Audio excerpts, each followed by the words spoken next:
The internet says that to achieve your dreams, you have to be addicted. That if you love the process enough, the pressure will disappear. So I did it. I worked constantly. I demanded perfection from every single painting, every video, and every social media post. And the most unexpected thing happened. And you would think, growth? Sales? Well, none of that. It just led me to burnout. So if working harder isn't the answer, what is? Well, there's this method I discovered that seems to be the solution to my problems. But wait, I have an important disclaimer. If you aren't confident in your core skills yet, this advice could actually stop your growth. I'll explain why later. So it all started when I noticed a very weird pattern. The paintings I plan to sell take me forever to finish. And strangely, the ones I treat as quick studies or sketches are the ones I end up loving the most. Both the process and the final piece. But why was that? Maybe I'm just too scared to mess it up? Afraid that it's not good enough or that it's missing something, anything. Composition, color, personality, anatomy, values, you name it. Maybe I was becoming more delusional than obsessed. All because I treat my dream as this perfect, ideal outcome and therefore I must create my art with the same perfection. Well, that overused term, perfectionism, was starting to really annoy me. When I stopped to think about it, I saw what it actually gives me. No joy and no results. So why should I keep feeding it? Now that we're talking about creating perfect pieces, there's a famous story that summarizes it very well. It's called the 2 pottery classes. I'll explain it fast. Class number 1 prioritized quality, while class number 2 focused on quantity. At the end of the year, class number 2 produced such a huge quantity that they also had the best quality results. Because at the end of the day, it's consistent practice that makes us better at our craft, whichever it is. And after remembering this little tale, I realized I've been stuck in the quality class for too long. Maybe it's time to change rooms, don't you think? Before we continue, I need to clarify my disclaimer. Because I show my art, I probably have an audience that likes drawing and painting too. And if it's your case, I have a message for you. I wouldn't recommend following the advice I'm giving in this video if you're not sure about your foundation. It's probably difficult to know if it's a good idea to follow my method right now, so I prepared a little story so that you can decide for yourself.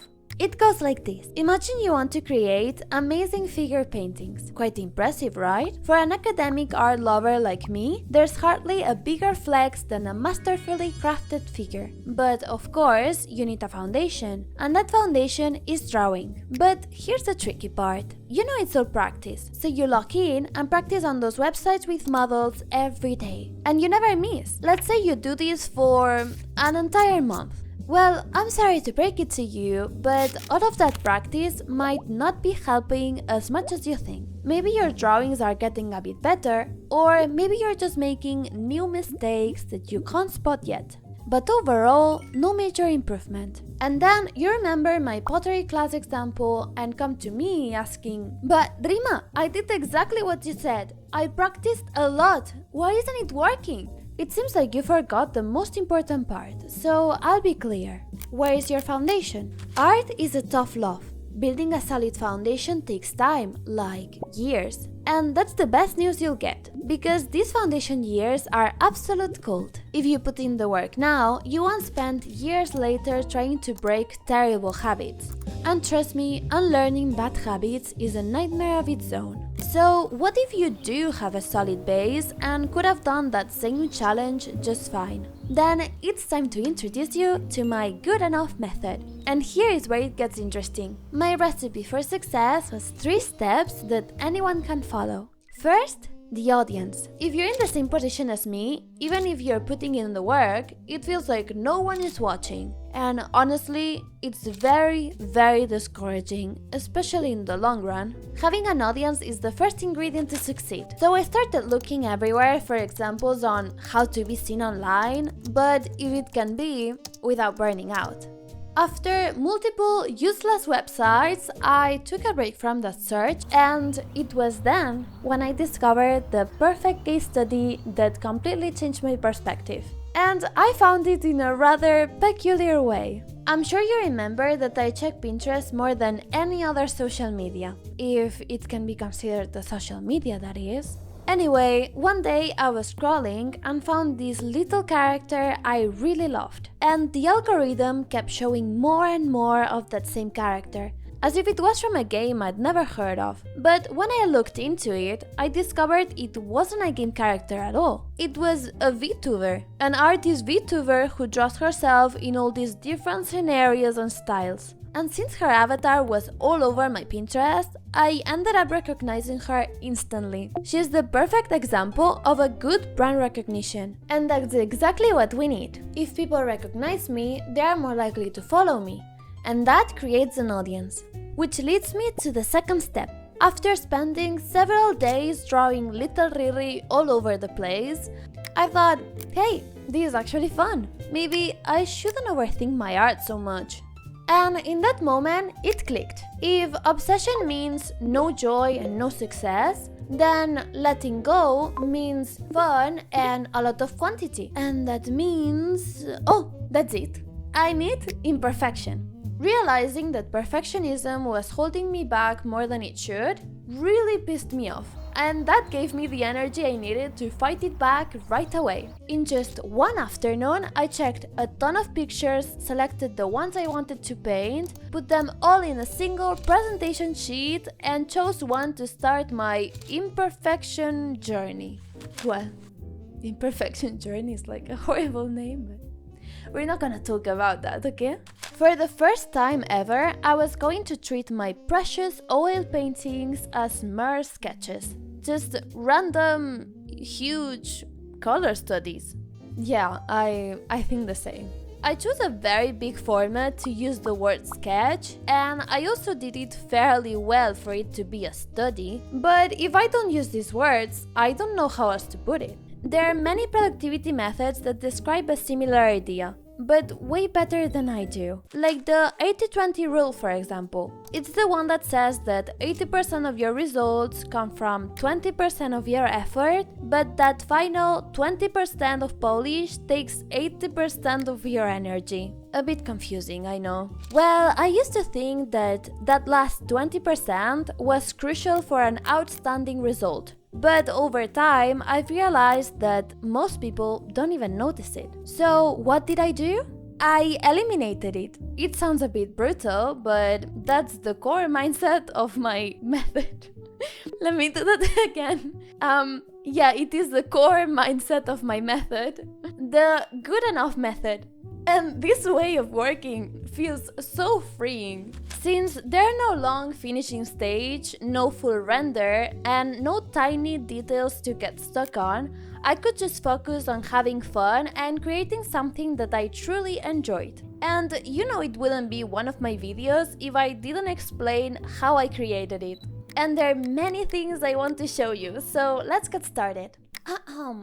This is how I started my sleeping lions. Well, it's actually a lion and a tiger, but we're just gonna call it lions because it's faster. I decided to make this painting fairly big, compared to my other work of course, and I was even brave enough to finally try an unstretched canvas. I've had this roll of prime fabric in my studio for a while, but the idea of using it always felt overwhelming. Changing my mindset directly boosted my confidence. This time I used the reference just for the main shapes, without obsessing over every little detail like I used to. And at first, it might not seem like it, but stacking these tiny changes creates a completely different outcome. I'll show you the difference later. The combination of a big painting, a new surface, and a loose technique created this incredible sense of freedom. It was the first solid proof that my new approach was working. For the next 3 days, I just painted. I was completely lost in my world. I did the sketch, gave myself the okay to start coloring, and I started painting with one single thought in mind. This is something quick, like a 3-hour painting session. That's it.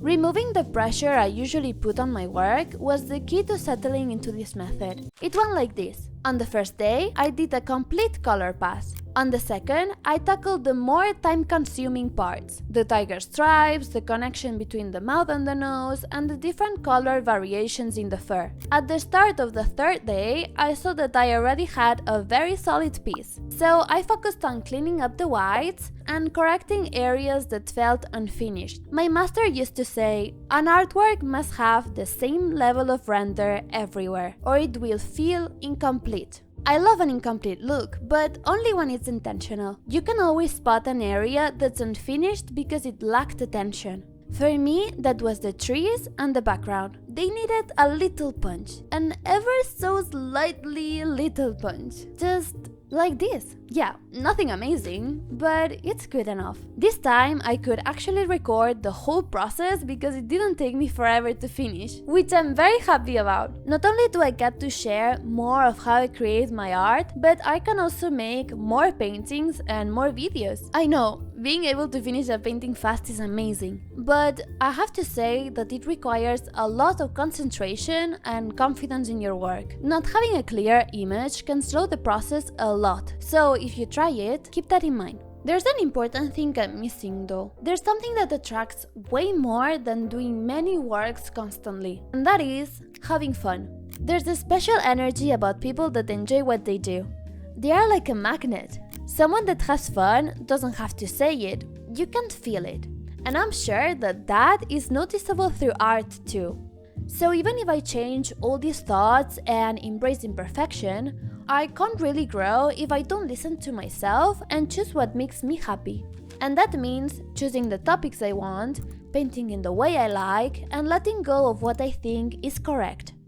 Now that the painting is nearly done, I can point out the details that I would have normally spent ages refining. These are tiny things that in my mind would make or break the entire piece. But in reality, as you can see, they just drain the joy out of it. Not only does the fun disappear, but the process drags on forever. And the funny thing is, these adjustments are so small that my slightly myopic eyes can barely even tell the difference. But I feel them. They change the entire mood, shifting the work from something lively to something completely dull.